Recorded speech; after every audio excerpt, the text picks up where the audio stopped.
New document है जी, new document पे click करते हैं तो यहाँ पर हमारे पास तीसरे नंबर पे ऑप्शन आ रही है डीएफए की। ठीक है, जो भी लेटर हमने डिस्पैच करना है, बनाना है या उसकी अप्रूवल लेनी है, वो सब कुछ हम लोग जो है ना वो डीएफए के मॉड्यूल से करेंगे। तो हम लोग डीएफए पे क्लिक करते हैं जी।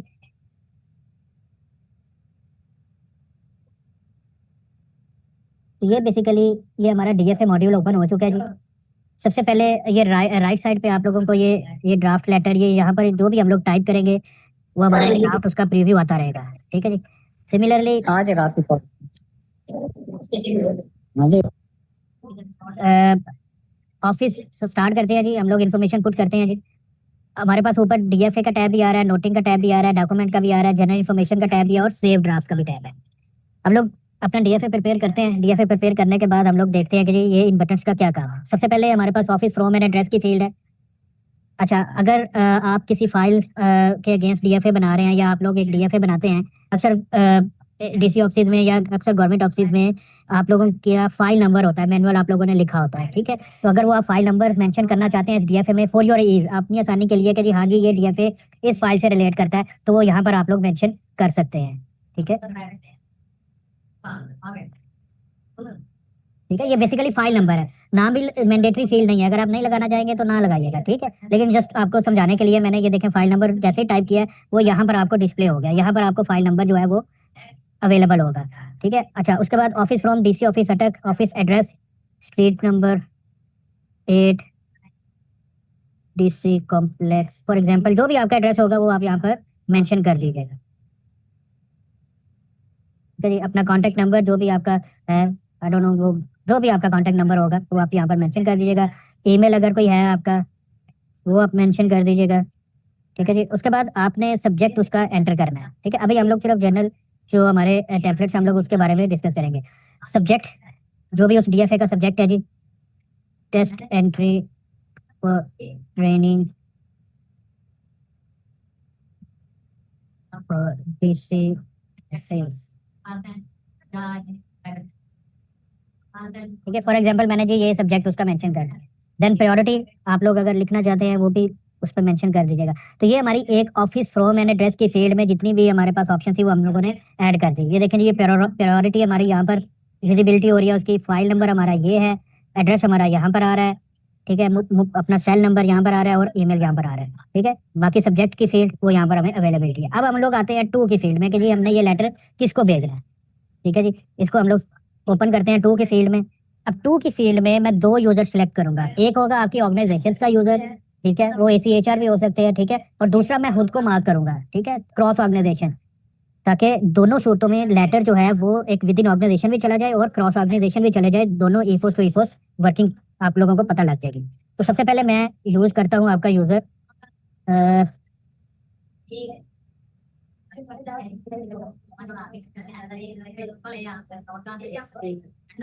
HR and code. ठीक है, ये assistant commissioner HR and code को हम लोग ये लेटर एड्रेस कर रहे हैं। दूसरे नंबर पे मैं खुद को मार्क करता हूँ जी, पंजाब इंफॉर्मेशन टेक्नोलॉजी बोर्ड को सिलेक्ट करता हूँ जी। ये आगे किसी भी ऐसी ऑर्गेनाइजेशन में, ये सारी की सारी ऑर्गेनाइजेशन ईफोस का पार्ट है। ठीक है, ये सारी की सारी ऑर्गेनाइजेशन में ईफोस चल रहा है। यहाँ पर आप लोगों की जितनी भी कम्युनिकेशन होगी वो ईफोस की ईफोस होगी। ठीक है जी, तो आपने अगर क्रॉस ऑर्गेनाइजेशन मार्क करना है तो आपको यहाँ से उस ऑर्गेनाइजेशन को सिलेक्ट करना पड़ेगा।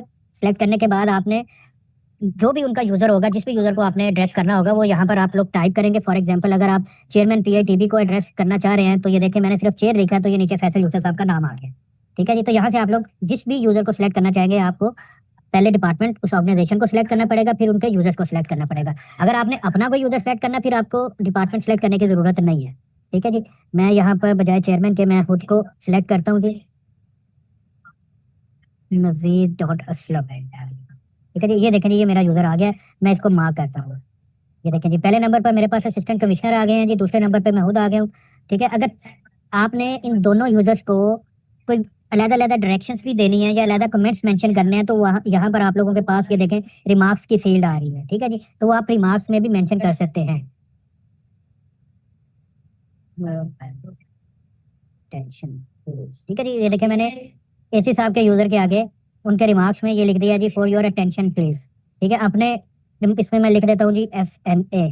ठीक है, तो ये दोनों यूजर्स को आप लोग अलग अलग रिमार्क्स में ऐड कर सकते हैं। उसके अलावा अगर आप चाहते हैं कि जी सेकंड नंबर पे जो यूजर है वो पहले पे चले जाए, पहले वाला दूसरे पे चले जाए, तो यहाँ से आप लोग उसको ऊपर नीचे कर सकते हैं। फॉर एग्जाम्पल ये एरो दूसरे नंबर पर जो यूजर है मैं उसको कहता हूँ पहले नंबर पर चला जाए, तो मैं इस एरो पे क्लिक करूंगा तो ये पहले नंबर पर ये यूजर ये देखें मेरे पास उस चला गया है। ठीक है जी। अगर मैं इसको डाउन लेके आना चाहता हूँ दोबारा तो मैं यहाँ से उसको डाउन भी कर सकता हूँ। ठीक हो गया जी। अच्छा, अब फॉर एग्जाम्पल ये लेटर जाना है जी 3 यूजर्स को। 2 तो हो गए हमारे ई फोर्स के यूजर्स, क्योंकि असिस्टेंट कमिश्नर के पास भी ई फोर्स है, मेरे पास भी ई फोर्स है। तीसरा यूजर जो है वो है जी एमसीबी बैंक का मैनेजर, वहां पर ई फोर्स नहीं चल रहा, लेकिन आपने एड्रेस करना है उसको। यहाँ पर आपके पास ऑप्शन है टू मैनुअल एंट्री। ठीक है जी, आप लोग खुद से उसकी मैनुअल एंट्री करें। ब्रांच मैनेजर एमसीबी बैंक अटक। ठीक है जी, ये आप राइट करें, इसको ऐड यूजर करें, तो तीसरे नंबर पर मेरा ये यूजर ये देखें यहाँ पर आ चुका है। ठीक है, आल दो कि इसको ईफोस टू ईफोस लेटर जाएगा नहीं, वो मैं बताता हूँ बाद में कि यहाँ इसको लेटर कैसे जाएगा। ठीक है, लेकिन हमने अपने लेटर पे पूरा लिखना है, जिसको भी एड्रेस हो रहा है वो लेटर या जाएगा, वो सारे के सारे यूजर जो ईफोस पर हैं वो तो इधर से सिलेक्शन हो जाएगी, जो ईफोस पर नहीं है उनको आपने यहाँ पर मैनुअल एंट्री करके ऐड यूजर करेंगे तो यहाँ पर वो डिस्प्ले हो जाएंगे, यहाँ पर वो ऐड हो जाएंगे। उसके बाद ये आपने देखना है कि ये इनेबल ऑटो पैरा हमारा ठीक है, टेम्पलेट्स हमारे पास जनरल, हम लोग अभी उस पर वर्किंग करते हैं। ठीक है जी, अब आते हैं हम लोग, ये हमारी 2 की फील्ड भी कंप्लीट हो चुकी है जी, 2 फील्ड हमारी कंप्लीट हो चुकी है। तीसरी पे आते हैं जी ड्राफ्ट कंटेंट पे। ड्राफ्ट कंटेंट पे हम लोग टाइप करते हैं जी लेटर, अपना जो भी बॉडी होगी उसकी, refer to subject cited above, the information pertains to above referred pertains to that above subject case is examined and found in order।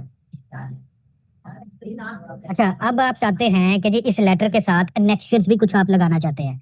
ठीक है, कोई फाइल आपने लेटर के साथ भेजनी है, तो ये आप के पास बटन है ऊपर डॉक्यूमेंट्स का। ठीक है जी, ये डॉक्यूमेंट के बटन पे आप अपनी रिक्वायर्ड फाइल जो है इस पर क्लिक करें। ये आपके पास ब्राउज की ऑप्शन आ रही है, यहाँ से आप अपनी रिक्वायर्ड फाइल जो भी आपने पीडीएफ, कोशिश करें कि वो पीडीएफ या जेपैग में हो। ठीक है, वो आप सिलेक्ट करें।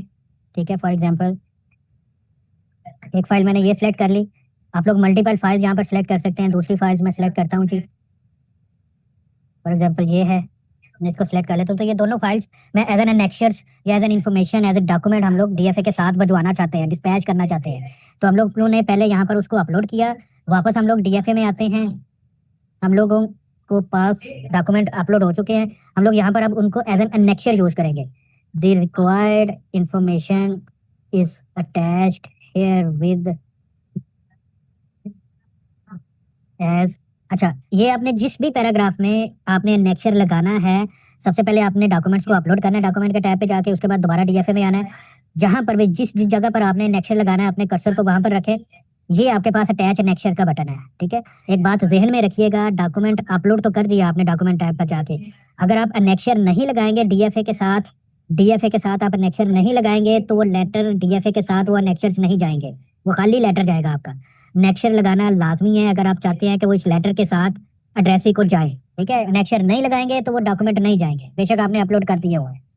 ठीक है जी, अटैच नेक्सर पे क्लिक करें तो ये देखेंगे ये वो दोनों डॉक्यूमेंट्स हैं जो मैंने अभी अपलोड किए हैं। मैं इन दोनों को सिलेक्ट करता हूँ या इनमें से कोई एक सिलेक्ट कर देता हूँ। ठीक है, फॉर एग्जाम्पल ठीक है, ये मैंने सिलेक्ट किया। अब वो कह रहा है कि आपने नेक्सर का डिस्प्ले नेम क्या देना, क्या नाम रखना है आपने इसको एज एन नेक्सर। मैं कहता हूँ जी ये नेक्सर ए का नाम देता हूँ। ठीक है, ऐड करता हूँ जी, तो ये देखें जी मेरे पास ये नेक्सर लग गया। ठीक है, अब दूसरे पैरा में मैं मजीद इसको कहता हूँ जी as per your provided information attached as. अब मैं दोबारा दूसरी फाइल को नेक्स्ट करता हूँ जी, इसको annexure B, the information found in order. ठीक है, फॉर एग्जांपल ये दोनों फाइल हमने एज एन नेक्सर अपने बॉडी में अपने कॉन्टेक्ट में हमें डीएफए में अटैच कर दी है। ठीक है जी, ये हमारा लेटर तैयार हो चुका है। ठीक है, आप मजीद इसमें टेबल भी ऐड करना चाहते हैं, आप उसमें टेबल भी ऐड कर सकते हैं। ठीक है, अच्छा जी, अब हमारा ड्राफ्ट कंटेंट भी कंप्लीट हो चुका है। अब हम चौथी फील्ड में आते हैं जी, कार्बन कॉपी में कौन जाएगा और सिग्नेटरी किसके साइनों से ये लेटर डिस्पैच होगा। अच्छा जी, हम लोग यहाँ से सिग्नेट, जैसे हमने 2 की फील्ड में ये दोनों यूजर सेलेक्ट किए हैं, हमारे पास सीसी में भी वही ऑप्शन अवेलेबल है। ठीक है, सीसी में अगर आप रखना चाहते हैं फॉर एग्जांपल डीसी साहब को, डिप्टी कमिश्नर अटक को, तो हम लोग उनको सीसी में रख देते हैं।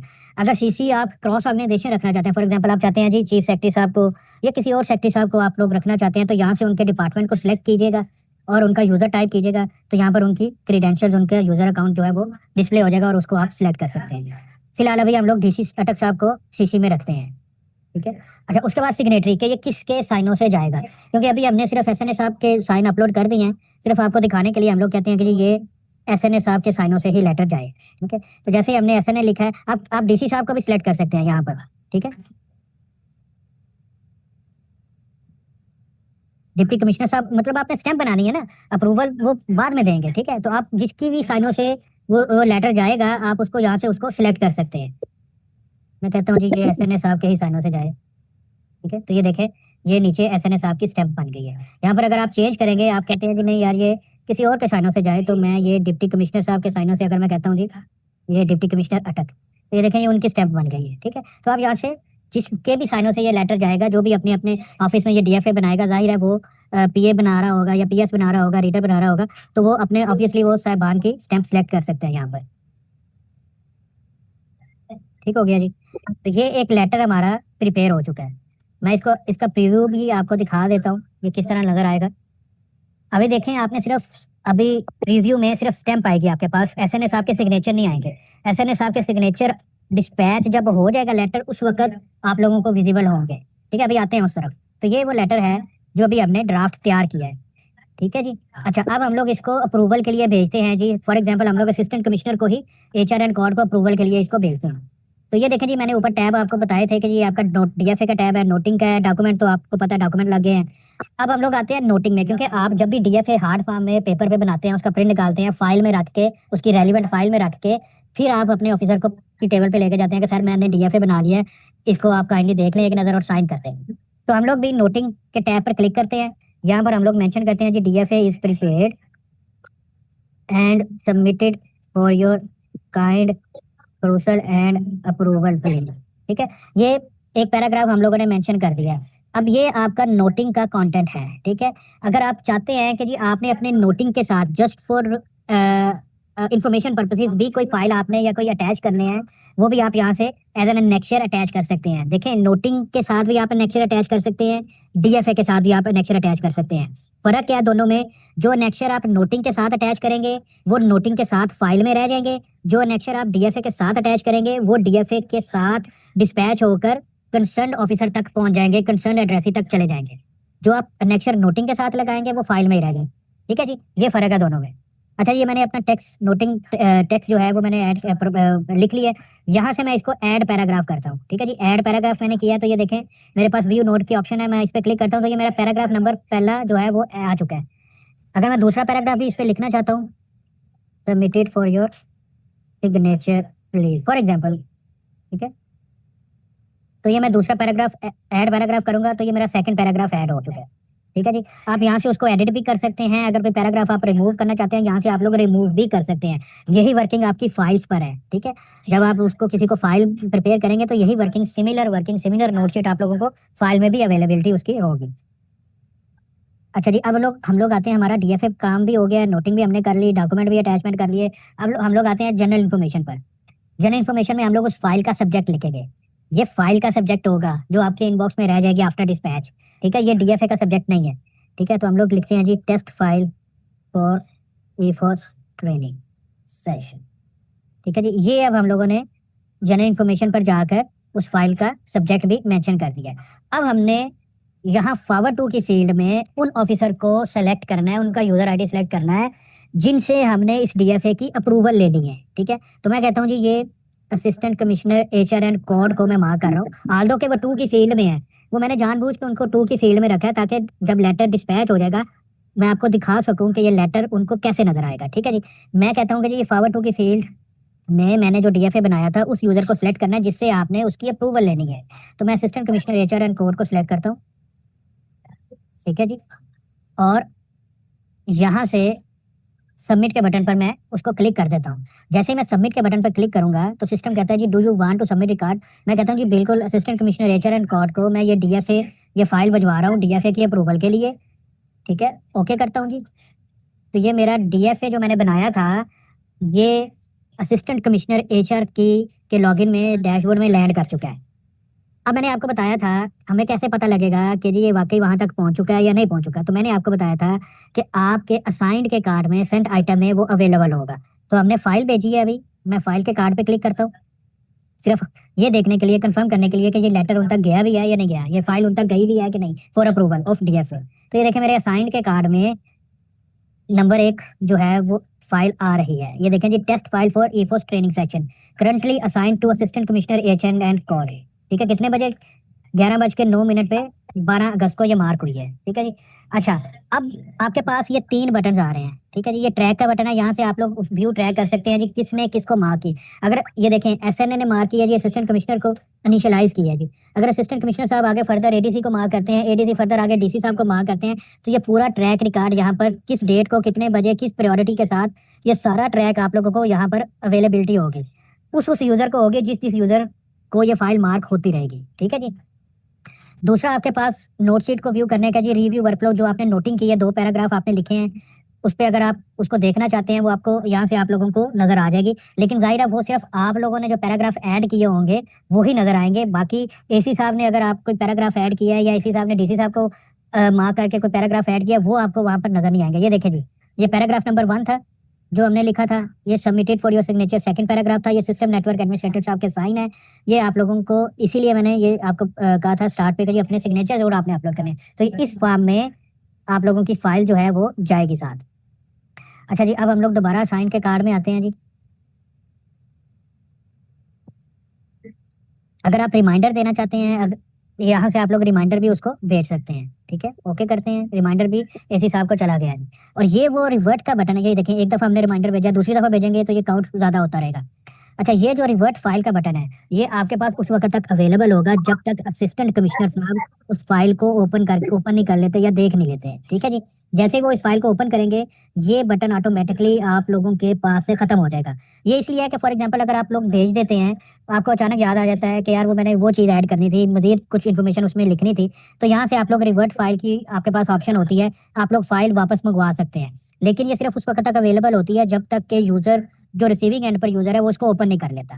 ठीक हो गया जी। अब हम लोग आते हैं एसी साहब के लॉगिन की तरफ, उनको ये फाइल कैसे नजर आएगी।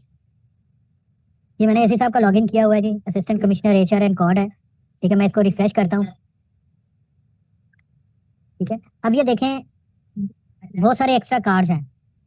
जैसे ही मैंने, क्योंकि हमने फाइल भेजी है और फाइल का कार्ड मेरे पास यहाँ पर अवेलेबल नहीं है, तो ये चीज आप देखिएगा कि क्योंकि फाइल का कार्ड अवेलेबल नहीं है, हमारा काम ना रुके या हमें पता ना लगे, इसलिए वो जो फाइल थी वो इस वक्त आपको ये लेटर के कार्ड में नजर आ रही है 1 नंबर। जैसे ही मैं फाइल का कार्ड एक्टिव करूंगा तो ये लेटर के कार्ड से ऑटोमेटिकली वो फाइल के कार्ड में चले जाएगी। इसलिए मैं आपको स्टार्ट पे कहा था कि आप सिर्फ अपने रेलिवेंट कार्ड को यहाँ पर डिस्प्ले करें, ताकि रेलिवेंट कार्ड में ही आपका डाटा जो है वो अवेलेबल हो।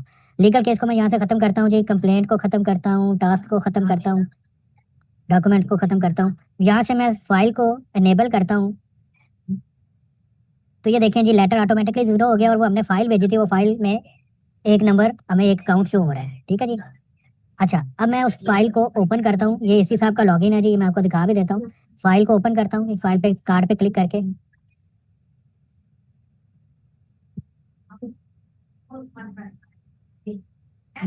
तो ये देखें उनके न्यू के कार्ड में एक फाइल आ रही है जो हमें मार्क किया, फॉरवर्ड बाय, किसने फॉरवर्ड की थी, सिस्टम नेटवर्क एडमिनिस्ट्रेटर ने। कितने बजे की थी, किस डेट को की थी, वो सारा रिकॉर्ड यहाँ पर आ रहा है। ठीक है, तो मैं ये test file for EFOS training session इसको क्लिक करता हूँ।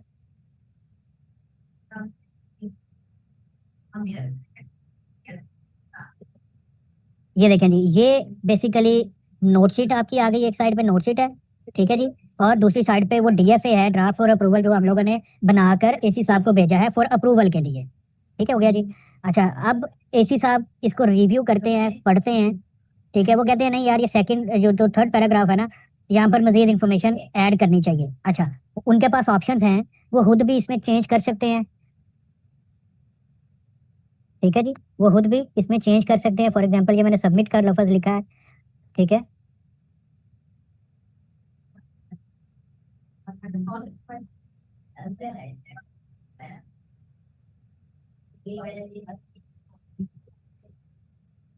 ठीक है जी। फॉर एग्जाम्पल ये मैंने एडिशन किया है उसमें, वो खुद भी कर सकते हैं। अगर डेफिनेटली वो खुद नहीं करना चाहते, वो आपको फोन पे भी या डायरेक्शन दे सकते हैं, या वो आपको यहाँ पर नोटिंग पैराग्राफ में भी लिख सकते हैं कि जी एज डिस्कस प्लीज ऐड फ्ला फ्ला information in the DFA and resubmit. अच्छा, फॉर एग्जाम्पल वो लिखते हैं कि जी as discussed please add the required information and resubmit the DFA. अच्छा, अब ये पैराग्राफ उन्होंने लिख लिया है, अब ये पैराग्राफ उधर ऐड करेंगे। ये देखें जी, थर्ड पैराग्राफ हो जाएगा एसी साहब के स्टेम्प्स के साथ। अब उनके क्योंकि सिग्नेचर नहीं है, अदरवाइज उनके सिग्नेचर यहाँ पर शो हो रहे होते हैं एसटी की जगह। तो ये थर्ड पैराग्राफ, ये देखें आप अपनी हार्ड फॉर्म में जो आपकी वर्किंग हो रही है बिल्कुल सिमिलरली नोटशीट वैसे ही चल रही है। ठीक है जी, थर्ड पैराग्राफ आ गया जी, please add the required information AC साहब की तरफ से। वो लिखने के बाद बगैर डीएफए अप्रूव किए वो सिर्फ और सिर्फ यहाँ से उसको सबमिट कर देंगे, क्योंकि बाय डिफॉल्ट फॉरवर्ड टू की फील्ड में जो बंदा हमें लेटर या फाइल मार्क करता है, भेजता है, उसका बाय डिफॉल्ट एड्रेस आ रहा होता है, तो हमें उसको सिलेक्शन करने की जरूरत नहीं होती। तो हमने थर्ड पैराग्राफ ऐड किया और सिंपल सबमिट का बटन दबाएंगे तो ये file with this third paragraph और डीएफए, ये फाइल वापस एसएनए साहब को मार्क हो जाएगी और फर्दर नेसेसरी एक्शन जो उन्होंने डिस्कस किया है कि रिक्वायर्ड इन्फॉर्मेशन ऐड करें। अब हम लोग कहते हैं कि नहीं यार, ठीक है, वो फिर असिस्टेंट कमिश्नर साहब ने जो डायरेक्शन दिए हैं, जो डिस्कस किया एसएनए के साथ, एसएनए साहब उसमें डीएफए में चेंजेस करेंगे। चेंजेस करने के बाद वैसे ही फाइल दोबारा नोटिंग पैराग्राफ ऐड करेंगे चौथा, कि जी मैंने एज पर दी डिस्कशन जो रिक्वायर्ड इन्फॉर्मेशन थी वो ऐड कर दी है डीएफए में, तो further submitted for your approval please. तो वो चौथा पैराग्राफ ऐड करके फाइल दोबारा जो है वो असिस्टेंट कमिश्नर साहब को फॉरवर्ड कर देंगे। ठीक हो गया जी, ये प्रोसेस चलता रहता है जब तक वो डीएफए फाइनलाइज नहीं हो सकता। ये बिल्कुल वैसे ही है जैसे आप लोगों ने एक प्रिंट निकाला, प्रिंट पे एसी साहब ने करेक्शंस की, जाओ यार दोबारा प्रिंट निकाल के लाओ ये चेंज करके, अब दोबारा लेके आते हैं, फिर उन्होंने कोई स्पेलिंग मिस्टेक देख ली, जाओ यार ये चेंज करके दोबारा प्रिंट निकालो। तो बजाय वो पेपर हम लोग बार बार यूज करें, हम लोग यहाँ से सिर्फ नोटिंग पैराग्राफ ऐड करेंगे और ये डीएफए में चेंजेस कंसर्न ऑफिसर जो है वो करते हैं। अच्छा जी, अब हम लोग करते हैं जी, ये काइंडली अपने माइक्स जो है स्पीकर वो काइंडली म्यूट कर लें प्लीज। अच्छा जी, अब हम लोग कहते हैं कि ये डीएफए हर लिहाज से फाइनलाइज है। ठीक है जी, मैं ये जो थर्ड पैराग्राफ लिखा था मैं इसको रिमूव करता हूँ। ये रिमूव करने के लिए मेरे पास ये हम लोग पैराग्राफ उस वक्त तक रिमूव कर सकते हैं जब तक फाइल हमारे पास है। ठीक है, जब हम लोग फाइल फॉरवर्ड कर चुके हो उस वक्त हम लोग इसमें किसी में भी कोई चेंजेस नहीं कर सकते। तो अभी क्योंकि फाइल हमने सबमिट नहीं की, मेरे पास यहाँ पर एडिट की ऑप्शन आ रही है, एडिट पैराग्राफ, इस पर मैं क्लिक करता हूँ तो ये थर्ड पैराग्राफ जो भी मैंने टाइप किया मैं यहाँ से उसको रिमूव कर देता हूँ। वो कह रहा है जी, मैं रिमूव के बटन पर क्लिक करता हूँ, सिस्टम कह रहा है do you want to remove selected paragraph, okay करते हैं जी, तो नोटिंग पैराग्राफ डिलीटेड सक्सेसफुली। ठीक है जी, अब ये देखें सेकंड पैराग्राफ तक की मेरी नोटिंग है। अच्छा, अब अगर एसी साहब समझते हैं कि ये लेटर मेरा जो डीएफए एसएनए साहब ने बना के भेजा है ये हर लिहाज से गुड है, हर लिहाज से कंप्लीट है, ठीक है, स्टैंप भी ठीक है, तो इसको आप सिर्फ अप्रूवल देनी है और फिर उनको डायरेक्शन देनी है कि ये डिस्पैच कर दें। आप लोगों के पास, एसी साहब के पास, जिस भी ऑफिसर ने इसकी अप्रूवल देनी है, ये देखें, ये लॉक का बटन है, अप्रूव डीएफए का बटन है, वो यहाँ से इसको अप्रूव करेंगे। ठीक है जी, अप्रूव डीएफए ओके करेंगे, do you want to approve DFA okay करें, तो अभी ये लेटर अनअप्रूव था और ये देखें DFA approval status successfully updated, और ये पहले लॉक ओपन था अब ये लॉक हो चुका है।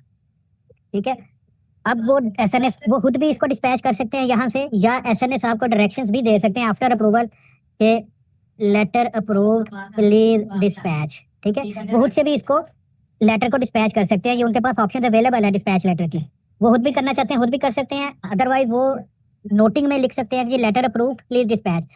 लिखने के बाद ये पैराग्राफ ऐड करेंगे तो थर्ड पैराग्राफ ऐड हो जाएगा, लेटर अप्रूव प्लीज डिस्पैच। ठीक है जी, तो ये दोबारा सबमिट कर देंगे एसएनए साहब को। जैसे ये सबमिट करेंगे, ठीक है, तो एसएनए साहब के ये देखें एसी साहब के असाइंड के कार्ड में ये फाइल उनको नजर आ रही हो, ये देखें। ठीक है, ये वही फाइल है करंटली असाइन किसको है जी, एसएनए साहब को, 11:21 पे भेजी है। अब मैं आपको ट्रैक दिखाता हूँ जो मैंने पहले दिखाया था, ये देखें, पहला हमारे पास था कि सिस्टम नेटवर्क एडमिनिस्ट्रेटर ने एसी को भेजी, एसी ने उस पर रिमार्क्स डालकर दोबारा से सिस्टम नेटवर्क एडमिनिस्ट्रेटर को भेज दी।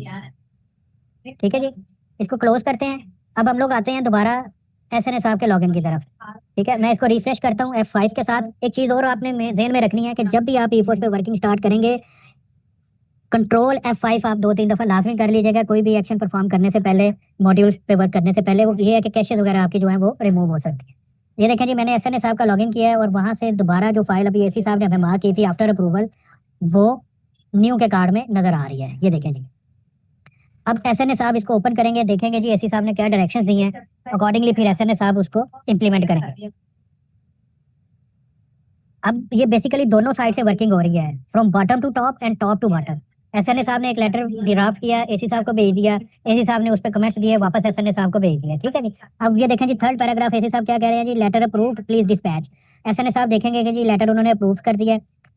अच्छा, अब इधर एक क्वेश्चन आप लोगों का होगा कि ओहो सर, अगर इसमें अब कोई चेंज करनी है, तो उसका जवाब ये है कि अगर आफ्टर अप्रूवल कोई मजीद इन्फॉर्मेशन आपने डीएफए में ऐड करनी है, तो आपको फाइल वापस एसी साहब को, उस ऑफिसर को भेजनी पड़ेगी जो जिसने लेटर अप्रूव किया है। जिसने लेटर अप्रूव किया है वही ऑफिसर लेटर को अनअप्रूव कर सकता है, उसके अलावा कोई भी ऑफिसर इसको अनअप्रूव नहीं कर सकेगा, ठीक है। अदरवाइज तो कोई भी, मतलब फॉर एग्जांपल एक डीसी साहब लॉ करके भेजते हैं और पीए साहब, मैं सिर्फ आपको समझाने के लिए कह रहा हूँ कि पीए साहब उससे उसमें इसको चेंजेस करके डिस्पैच कर देते हैं, तो साइन तो डीसी साहब के जाएंगे ना। तो इसी चीज को मद्देनजर रखते हुए अनअप्रूव करने के लिए सिर्फ उसी ऑफिसर के पास फाइल जाएगी या भेजनी पड़ेगी जिसने इसको अप्रूव किया है। वो ऑफिसर अनअप्रूव करके फाइल आपको वापस करेंगे, then you will be able to add any content और delete any content in the DFA, ठीक है। अच्छा, अब आपके पास अगर आप चाहते हैं कि ये डीएफए, अभी मैंने इसको डिस्पैच नहीं करना, मजीद इसी फाइल पे एक और डीएफए बनाना है, तो वो कैसे करेंगे? ये देखें जी, आपके पास ये डीएफए लिस्ट आ रही है, ठीक है। तो आप डीएफए लिस्ट पे जाएंगे, ये वो लेटर था जो अभी हमने बनाया था, और ये उसका स्टेटस भी साथ आ रहा है अप्रूव का, ठीक है, अप्रूव का स्टेटस है। अगर आपने मजीद इस पे कोई और डीएफए, सेकंड डीएफए बनाना है, तो ये आपके पास प्लस का बटन आ रहा है न्यू डीएफए का, ये भी डीएफए आपके पास अप्रूव स्टेटस में पड़ा रहेगा। और मजीद आपने इसी फाइल पे अगर कोई और डीएफए बनाना है, तो वो भी यहाँ पर आप उसको ऐड कर सकते हैं। अब हम लोग आते हैं डीएफए की तरफ, तो इस पे आप लोग एक फाइल के अगेंस्ट जितने डीएफए चाहते हैं वो आप इनिशिएट कर सकते हैं। अच्छा जी, अब हम लोग आते हैं जी डिस्पैच की तरफ। ये लेटर एड्रेस है assistant commissioner HR and code को, सीनियर प्रोग्राम मैनेजर जो कि मैं हूँ पीआईटीबी को, और एक ब्रांच मैनेजर एमसीबी बैंक में। आपके पहले दो यूजर ईफोस का पार्ट हैं, थर्ड यूजर आपका ईफोस का पार्ट नहीं है, ठीक है। ये हमने मैनुअल एंट्री की थी, आपको अगर याद हो तो। अब हम लोग करते हैं इसको डिस्पैच। हमारे पास यहाँ पर डिस्पैच लेटर की ऑप्शन आ रही है, ठीक है। डिस्पैच लेटर हम लोग सिलेक्ट करते हैं जी, डिस्पैच पे क्लिक करते हैं। यहाँ पर हम लोग कोई रेफरेंस नंबर देते हैं, कोई रेफरेंस नंबर, मेक नोट कीजिएगा, ये वो आपका डिस्पैच नंबर नहीं है, ये आपका डिस्पैच नंबर नहीं है। सिस्टम लेटर को ऑटोमेटिकली खुद से नंबर लगाएगा, डिजिटल नंबर लगेगा। This is not your dispatch number, ये आपका रेफरेंस नंबर है। किसी लेटर के अगेंस्ट अगर आप ये लेटर भेज रहे हैं, या कोई और रेफरेंस नंबर आप देना चाहते हैं, अगर कुछ भी नहीं है तो सिंपल आप नील लिख दें, ठीक है। और यहाँ से आप प्रायोरिटी सेट करके सिंपल आप इसको सबमिट करें। तो जो जब आप सबमिट करेंगे, तो ये जो लेटर अप्रूव्ड है, ये असिस्टेंट कमिश्नर साहब को भी चला जाएगा, मुझे भी आ जाएगा, और ये लेटर आपके डिस्पैच होने के बाद आपके इस कॉरेस्पॉन्डेंस में ऑटोमेटिकली आके सेव भी होगा और एज एन ऑफिस कॉपी, ठीक है जी।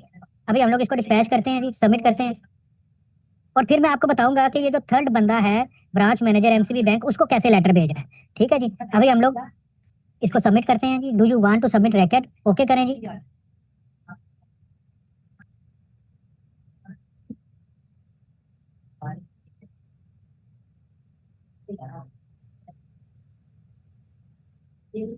ये देखें जी, रिकॉर्ड इज सबमिटेड सक्सेसफुली, ठीक है।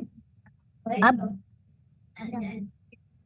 अब ये देखें, अब मैंने कहा था कि डीएफए डिस्पैच हो जाएगा, फाइल आपके अकाउंट में पड़ी रहेगी, ठीक है जी।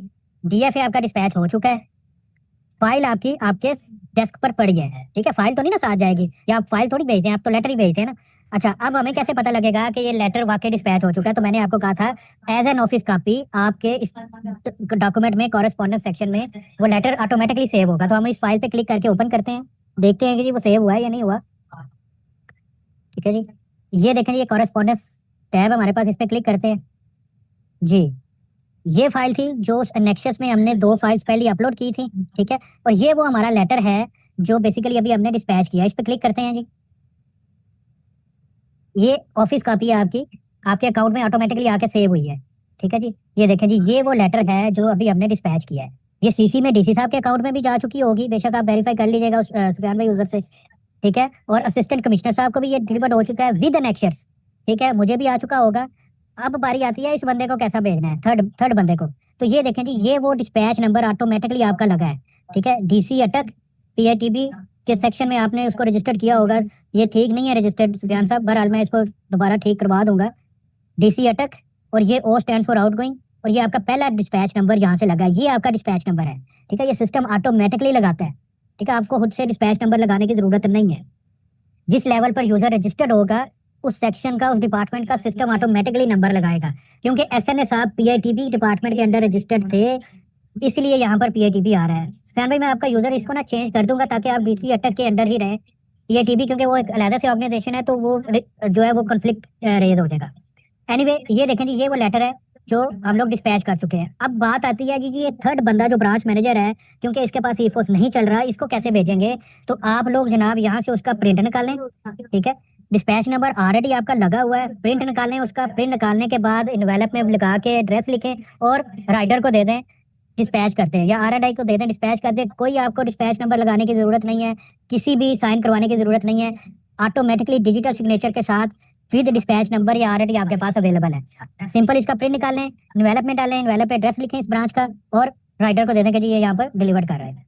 तो ये वो तरीका है जिसके थ्रू हम लोग एक डीएफए बना के नोटिंग के थ्रू उसकी अप्रूवल लेते हैं, और अप्रूवल लेने के बाद हम लोग उस लेटर को डिस्पैच करते हैं। डिस्पैच करने के बाद ऐसा यूजर जो ईफोस का पार्ट नहीं है उसको कैसे हम लोग ये लेटर जो है वो भिजवाएंगे। तो बेसिकली यही ईफोस की वर्किंग है, यही बेसिकली जो है वो जो आपकी रूटीन का काम होता है उसको हमने डिजिटलाइज किया है। अच्छा जी, अब हम लोग आते हैं एसी साहब के लॉगिन की तरफ, ताकि हमें आइडिया हो जाए कि जी वाकई लेटर उनको डिलीवर भी हुआ है या नहीं हुआ। तो हम लोग आते हैं एसी साहब के डैशबोर्ड की तरफ। तो ये देखें जी, उनके लेटर के कार्ड में एक लेटर रिसीव हो रहा है। ये देखें जी, असिस्टेंट कमिश्नर का लॉगिन है, लेटर के कार्ड में एक लेटर उनको रिसीव हुआ है। चेक करते हैं जी कौन सा लेटर है ये।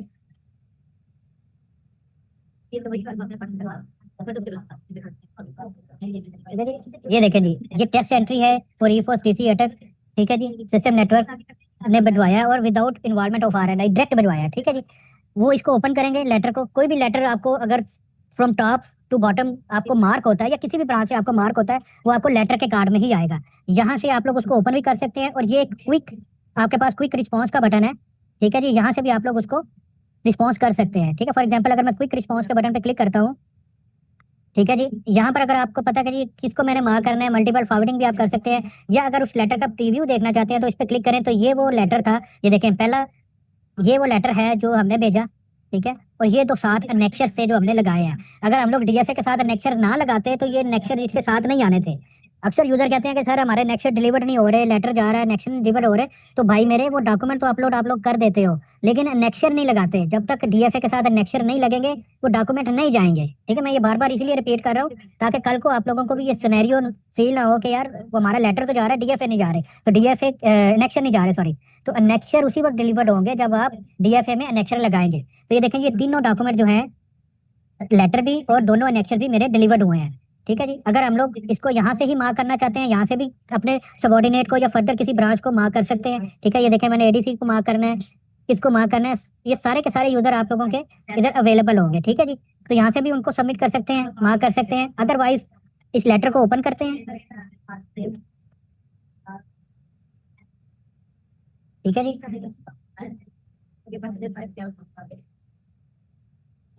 ये वो लेटर है, यहाँ पर हमारे पास ये देखें, जिसको भी हमने फॉरवर्ड करना है वो सारी की सारी डिटेल्स आपके ऑफिस की यहाँ पर अवेलेबल है।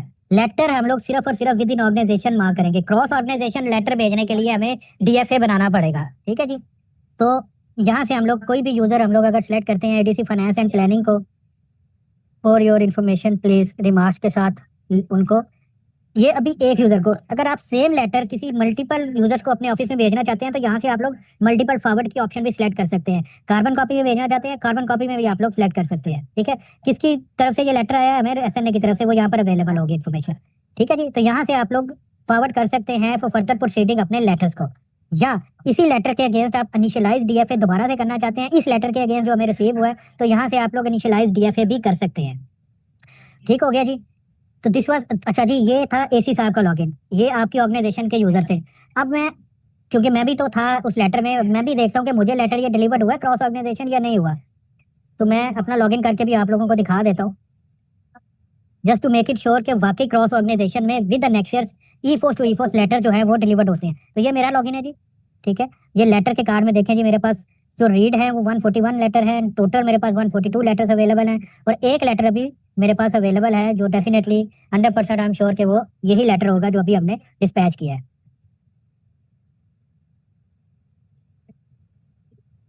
जी ये देखें जी, test entry for E first training DC office Attock, किसकी तरफ से आया है? एसएनए साहब की तरफ से।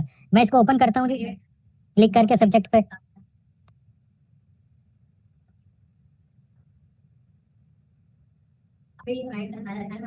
ये देखें जी, ये वही लेटर है, एसएनए साहब के साइनों से आया है विद एनेक्शर्स। ये पहला एनेक्शर है जी,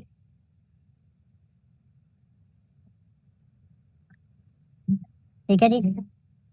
और ये मेरा फॉर एग्जांपल दूसरा एनेक्शस था जो मैंने दोनों लेटर के साथ अटैच किए थे।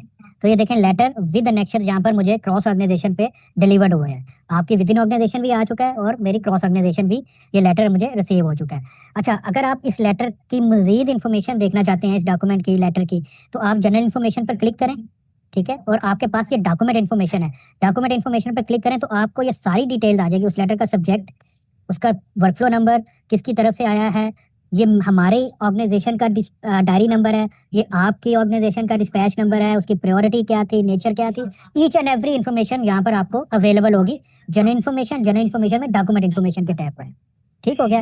अब अगर यही लेटर, जैसे मैंने आपको कहा था कि जी इस पे कोई फर्दर नेसेसरी एक्शन रिक्वायर्ड नहीं है, मैं इसको क्लोज करना चाहता हूँ, तो आप इसको लेटर को क्लोज भी कर सकते हैं। आपके पास ये क्लोज डॉक्यूमेंट की ऑप्शन आ रही है, ठीक है जी, क्लोज डॉक्यूमेंट की ऑप्शन है। मैं इस पे क्लिक करता हूँ, ठीक है जी, क्लोज डॉक्यूमेंट पे रिमार्क्स लिखता हूँ जी, no further action is required, ठीक है जी। तो ये मैं close status submit and next करूंगा तो ये लेटर ऑटोमेटिकली क्लोज हो जाएगा और ये मुझे मेरे क्लोज लेटर के क्लोज के कार्ड में अवेलेबल होगा ये लेटर। मैं आपको दिखा भी देता हूँ, डैशबोर्ड पे दोबारा क्लिक करता हूँ। एक क्लोज यहाँ पर आ रहा है, एक क्लोज ये क्रॉस के बटन से आ रहा है, इन दोनों से वो लेटर क्लोज नहीं होगा, वो वहीं पर रहेगा। आपको क्लोज डॉक्यूमेंट की ऑप्शन पे क्लिक करना पड़ेगा, तब जाके ये लेटर जो है वो क्लोज के कार्ड में आपको शो होगा।